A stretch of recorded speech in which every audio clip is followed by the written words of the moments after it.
दोनों ही पार्टियों की अगर हम बात करें तो उचाना कला से जिस तरीके से दुष्यंत चौटाला की जो हार हुई है ये अपने आप में कई सवाल खड़े कर रही है। वो छठे नंबर पे थे, कई निर्दलीय उनसे आगे थे, तो कहीं ना कहीं जो स्थिति है ये मुझे लगता है दर्शाती है कि पार्टी की दुर्दशा किस ओर जा रही है। और वहीं इनेलो की बात करें तो उनकी पार्टी का जो चुनाव चिन्ह है वही खतरे में है। उसके अनुसार कहीं ना कहीं इनेलो पार्टी बेहतर प्रदर्शन नहीं कर रही है, जिससे उसके सिंबल और जो क्षेत्रीय पार्टी होने का दर्जा है वो कहीं ना कहीं छीना जा सकता है। और जाहिर सी बात है पार्टी अब खतरे में है। इसको देखते हुए मुझे लगता है नाज़मीन की ये परिवार जो है कहीं ना कहीं एक होता हुआ जरूर नजर। क्या इंडियन नेशनल लोक दल से छिन जाएगा पार्टी का सिंबल? क्या चुनाव आयोग इंडियन नेशनल लोक दल पार्टी को खत्म कर देंगी? क्या इंडियन नेशनल लोक दल की पार्टी का सिंबल किसी और पार्टी के पास पहुंच जाएगा? क्या यही मौका है कि जननायक जनता पार्टी और इंडियन नेशनल लोक दल के बीच में गठबंधन हो जाए, परिवार एक बार फिर से एक हो जाए? नमस्कार, मैं नाज़मीन खान और आप देख रहे हैं SPN 9 न्यूज़। इंडियन नेशनल लोक दल जो हरियाणा में एक वक्त पर 2014 से पहले मजबूत स्थिति में थी, वही इंडियन नेशनल लोक दल अब अपनी पार्टी का सिंबल ही क्यों नहीं बचा पा रही है। दरअसल चुनाव आयोग के नियमों के अनुसार विधानसभा चुनाव में 6 से 8% के करीब वोट प्रतिशत पाना जरूरी हो जाता है। और इस आधार पर देखा जाए तो इंडियन नेशनल लोक दल मात्र 4.14% पर सिमट कर रह जाती है।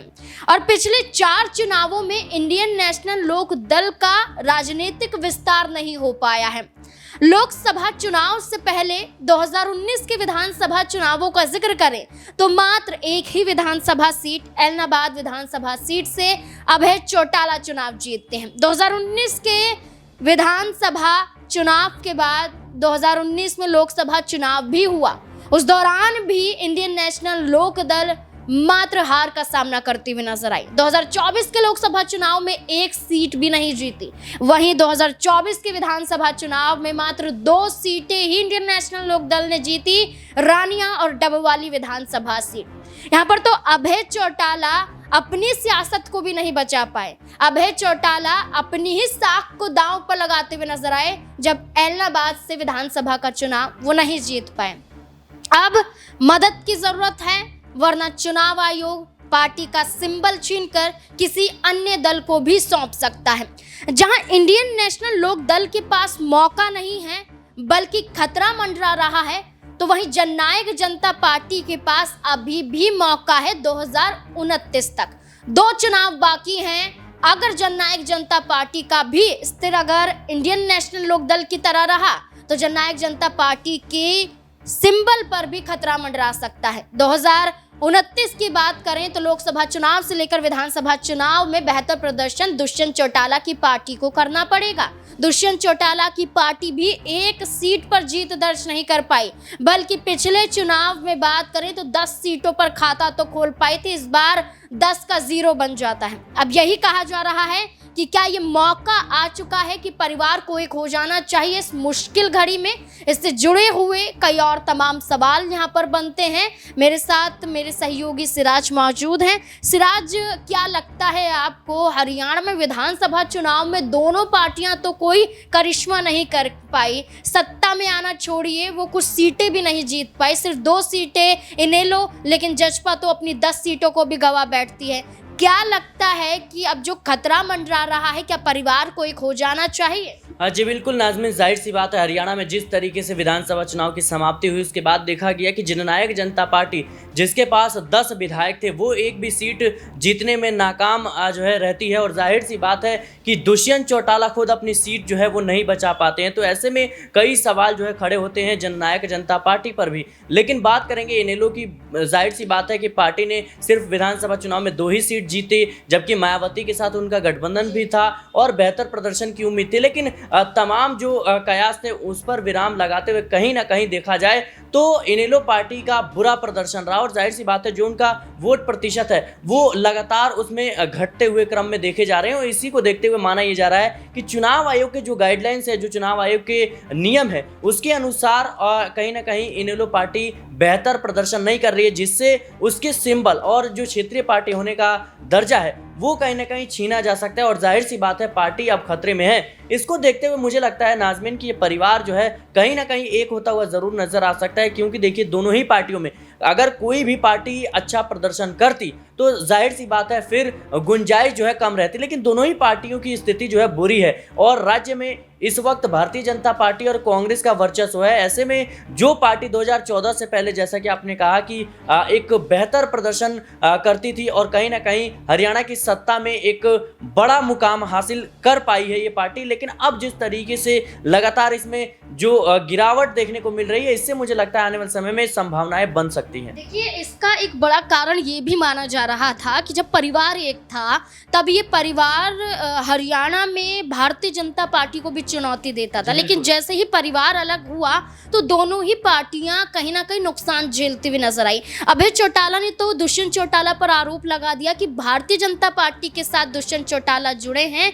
इनकी नादानी है, ये एक गलती है जिसका सबक दुष्यंत चौटाला को मिला है। इंडियन नेशनल लोकदल का क्या बसपा के साथ जुड़ना, हालोपा के साथ जुड़ना, क्या यही खामियाजा भुगतना पड़ रहा है हरियाणा में इनेलो को? क्योंकि जजपा तो बीजेपी के साथ आई थी 2019 में, खामियाजा भुगतना पड़ा कि बीजेपी ने दरकिनार ही कर दिया कि हम सीटें ही नहीं देंगे लोकसभा में, विधानसभा में अलग अलग होते हुए नजर आए। क्या लगता है कि इंडियन नेशनल लोकदल ने भी कोई गलती की है? जी बिल्कुल, मुझे लगता है कि देखिए जिस तरीके से उन्होंने मायावती के साथ गठबंधन किया, जाहिर सी बात है उम्मीद थी कि दलित वोट बैंक कहीं ना कहीं उनकी तरफ शिफ्ट होता हुआ नजर आएगा, लेकिन शुरू से ये मुकाबला कह सकते हैं कांग्रेस पार्टी और भारतीय जनता पार्टी के बीच था और जाहिर सी बात है कि जनता इस बात को बखूबी समझती है कि इनेलो उस स्थिति में नहीं है कि हरियाणा में अपने दम पर सरकार बनाए, तो कहीं ना कहीं इसका खामियाजा उसे भुगतना पड़ा। और जाहिर सी बात है मायावती का जिस तरीके से लोकसभा चुनाव में रवैया रहा था, जिस तरीके से उनके कुछ फैसले रहे थे जिसको लेकर लगातार सवाल उठ रहे थे कि क्या मायावती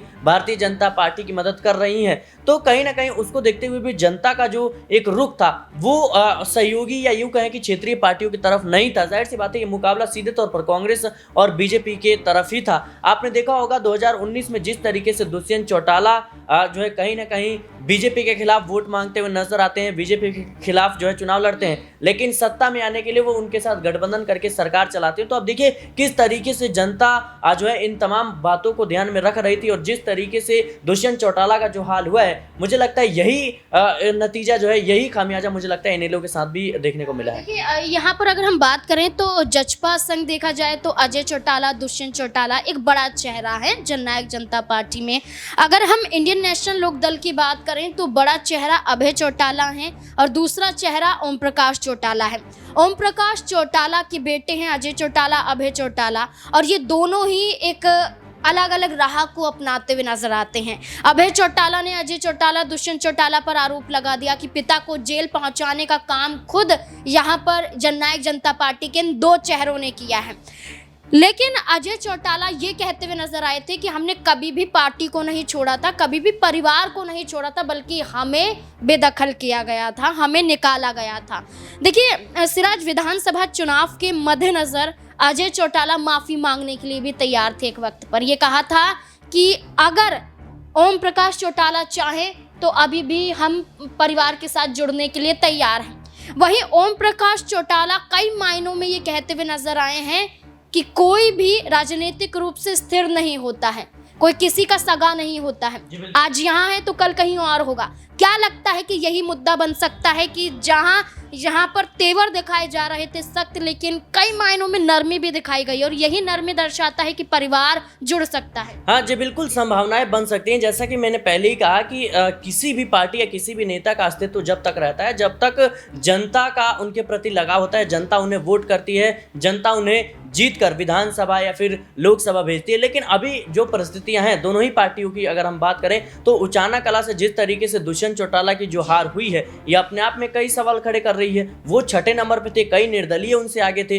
तो कहीं ना कहीं जो स्थिति है ये मुझे लगता है दर्शाती है कि पार्टी की दुर्दशा किस ओर जा रही है। और वहीं इनेलो की बात करें तो उनकी पार्टी का जो चुनाव चिन्ह है वही खतरे में है, पार्टी का अस्तित्व खतरे में है। ऐसे में अगर पार्टी नहीं रहेगा तो फिर इनके राजनीतिक भविष्य का क्या होगा? तो इसको देखते हुए मुझे लगता है आने वाले समय में संभावनाएं बिल्कुल बनती हुई नजर आ रही हैं। क्षेत्र स्तर की पार्टी बनकर रह गई इंडियन नेशनल लोकदल। जहां विस्तार होना चाहिए था वहीं लगातार जनाधार बार कम होता हुआ नजर आया है। अब देखना होगा कि सवाल कई खड़े हो रहे हैं इंडियन नेशनल लोक दल के जरिए अभय चौटाला पर क्या लेंगे फैसला, क्योंकि दोनों ही सूरतों में देखा जाए तो हाथ मिलाने के लिए तैयारियां तो हैं, लेकिन अभय चौटाला सख्ती भी दिखाते हुए नजर आ रहे हैं। आपको क्या लगता है कि ये मौका है कि अब एक हो जाना चाहिए राजनीतिक रूप से और कहीं ना कहीं निजी तौर पर भी इस पूरे मुद्दे को लेकर आपकी राय क्या है? अपनी राय कमेंट सेक्शन में जरूर दें। देखते रहे स्पेन 9 न्यूज़। धन्यवाद।